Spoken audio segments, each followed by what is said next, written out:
আপনি কি জানেন সূর্যের আসল রং কী? সূর্য কী দিয়ে তৈরি? সূর্যের উপাদানসমূহ এবং সূর্য কেন এত উত্তপ্ত? তাছাড়াও সূর্যকে দেখতে কেন লাল বা অন্য যে কোনো রঙের দেখায়? যদি না জেনে থাকেন তো আজকের ভিডিওতে এসব আমরা আলোচনা করব। প্রথমত বলা যাক সূর্যের আসল রং কী। আপনারা হয়তো শুনে অবাক হবেন, সূর্যের আসল রং হচ্ছে ধপধপে সাদা।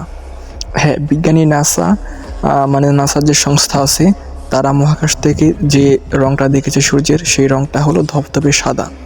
তো এখানে আরেকটা প্রশ্ন জাগে যে কেন তাহলে আমরা সূর্যের বিভিন্ন রং দেখতে পাই, তারপরে সূর্যের যে অনেকগুলো রং দেখতে পাই, এটা কিসের জন্য দেখতে পাই? এখন বিষয়টি পরিষ্কার করা যাক যে সূর্যের রং কেন আমরা বিভিন্ন সময় বিভিন্ন রকম দেখতে পাই। সূর্যের বিভিন্ন রঙের ক্ষেত্রে বিজ্ঞানীরা একটি উত্তর দিয়েছেন এবং বিজ্ঞানীদের ধারণা হলো সূর্যের যে আসল রং সাদা। আমরা জানি সাদা রঙের ভিতরে মোটমাট 7টি রং থাকে। এই 7টি রঙের মধ্যে রয়েছে বেগুনি, নীল, আসমানি, সবুজ, হলুদ, কমলা ও লাল। এবং এসব ধরনের রঙের আলোক রশ্মির যে তরঙ্গদৈর্ঘ্য এবং কম্পাঙ্ক তা সব আলাদা। ফলে রশ্মিগুলো যখন যখন এই রশ্মিগুলো পৃথিবীর যে বায়ুমণ্ডল আছে সেখানে প্রবেশ করে, তখন তাদের যে প্রতিসরণ হয় তার মানও আলাদা। হলুদ, কমলা, লালের মতো রশ্মিগুলোই আমরা বেশি দেখতে পাই, তাই সূর্যকে মনে হয় লাল। এখন আমরা জানতে পারলাম সূর্যের আসল রং কী এবং সূর্যকে কেন বিভিন্ন রঙে আমরা দেখতে পাই। এখন বাকি বিষয়গুলো নিয়ে আলোচনা করা যাক। আপনারা হয়তো জানেন সূর্য আসলে একটা গ্যাসপিণ্ড, গ্যাসের একটা পিণ্ড। এবং আপনারা এটাও জানেন যে সূর্যের অধিকাংশ উপাদানের মধ্যে রয়েছে হাইড্রোজেন। কিন্তু আপনারা কি এটা জানেন যে সূর্যের মধ্যে হাইড্রোজেন ছাড়াও আরো অনেকগুলো উপাদান রয়েছে? যদি না জেনে থাকেন, এখন আমি বিষয়টি পরিষ্কার করে দিচ্ছি। সূর্যের প্রধান উপাদান হিসেবে আমি যা বললাম হাইড্রোজেন রয়েছে 73.46%। সূর্যের যে দ্বিতীয় উপাদান এবং সর্বোচ্চ উপাদান, দ্বিতীয় উপাদানের মধ্যে রয়েছে হিলিয়াম গ্যাস রয়েছে 24.85%। তারপরে যে উপাদানটি সবচেয়ে বিদ্যমান সেটি হলো অক্সিজেন রয়েছে 0.77%। তারপরে রয়েছে কার্বন রয়েছে 0.29%। তারপরে লোহা রয়েছে 0.16%, নিয়ন 0.12%, নাইট্রোজেন 0.09%, সিলিকন 0.07%, ম্যাগনেসিয়াম 0.05% এবং সবশেষে রয়েছে সালফার 0.04%। এই তো গেল সূর্যের বিভিন্ন উপাদান সম্পর্কে। এখন সূর্যের যার বিভিন্ন বৈশিষ্ট্য রয়েছে সেই বৈশিষ্ট্য নিয়ে আলোচনা করা যাক। সৌরজগতের কেন্দ্রের খুব কাছাকাছি অবস্থিত যে তারাটি, সে তারাটির নাম হলো সূর্য। আর সূর্যকে অনেকেই রবি বা আরো বিভিন্ন নামে ডেকে থাকেন এবং এটি প্রায় আদর্শ গোলক আকৃতির এবং এটি প্রধানত প্লাজমা তথা আয়নিত পদার্থ দিয়ে গঠিত। এছাড়াও এতে রয়েছে চুম্বক ক্ষেত্র। এর ব্যাস প্রায় 13,92,000 কিলোমিটার, যা পৃথিবীর ব্যাসের 109 গুণ বড়। ভাবতে পারছেন? তারপরে সূর্যের ভর যদি বলি, সূর্যের ভর হলো প্রায় 2 × 10⁻13 কিলোগ্রাম, তথা পৃথিবীর ভরের 3,30,000 গুণ বড়। এবং এই যে সূর্যের ভর, এই ভর সৌরজগতের মোট ভরের শতকরা 99.86%। সৌরজগতের যে ভারী মৌলের মধ্যে রয়েছে মাত্র 1.69%। এবং এই ভরের জন্যই সৌরজগতের যে সূর্য আছে, সূর্যের এত ভর, এবং তারপরেও এদের সম্মিলিত ভর পৃথিবীর ভরের 56,228 গুণ বড়।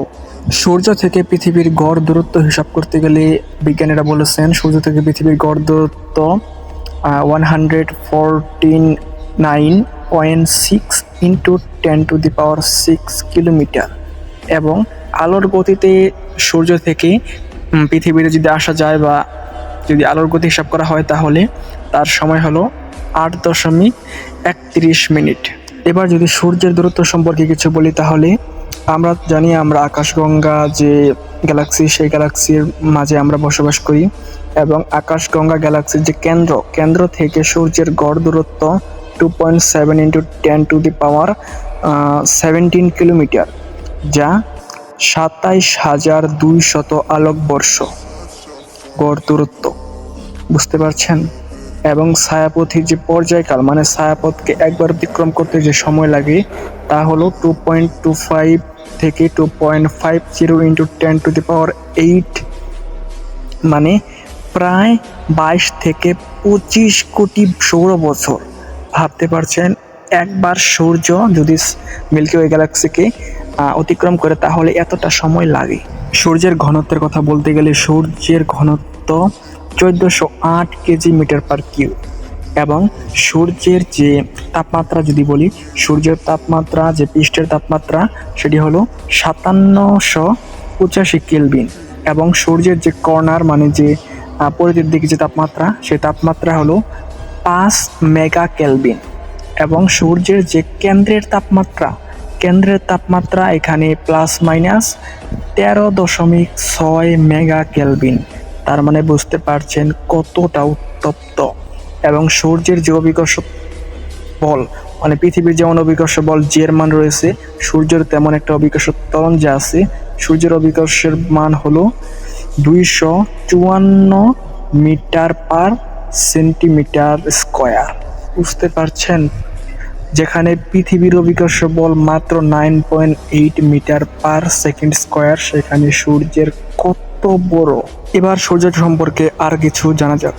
সূর্যের মধ্যে কিন্তু কোনো কঠিন বা তরল পদার্থ নেই, সম্পূর্ণটাই সূর্য একটা গ্যাস পিণ্ড এবং সূর্যের মধ্যে মাঝে মাঝে যে কালো দাগ দেখা যায়, এই কালো দাগের নাম কিন্তু সৌর কঙ্কাল। এবং আপনারা জেনে অবাক হবেন, সূর্যের মধ্যে প্রায়ই আণবিক শক্তির সৃষ্টির প্রক্রিয়ায় সূর্য অনবরত হাইড্রোজেন থেকে হিলিয়াম এবং হিলিয়াম থেকে শক্তি উৎপন্ন করে এবং এই শক্তিটাই তাপ শক্তি হিসেবে নির্গত হয়। তার মানে সূর্যের মধ্যেও কিন্তু শক্তি উৎপন্ন হচ্ছে। আজকের মতো এই পর্যন্ত। আই হোপ আপনাদের ভিডিওটা ভালো লেগেছে। আর ভয়েস ওভারে যদি একটু সমস্যা হয়ে থাকে, আমি প্রথমবার ভয়েস ওভার করছি, তো মনে হয় আশা করি ভিডিওটা অতভাবে গোছানোভাবে দিতে পারছি না। তো ভুলভ্রান্তি হলে ক্ষমা সুন্দর দৃষ্টিতে দেখবেন। আর ভিডিওটা যদি ভালো লেগে থাকে তাহলে অবশ্যই কমেন্ট করতে পারেন, কারণ কমেন্টে জানিয়ে দিবেন, আপনাদের একটা কমেন্টই আমাদের অনেকটা উৎসাহিত করবে। এবং অবশ্যই আপনারা এরকম ভিডিও চান কিনা সেটা কমেন্টে তো বলবেনই এবং চ্যানেলটা সাবস্ক্রাইব করে রাখতে পারেন।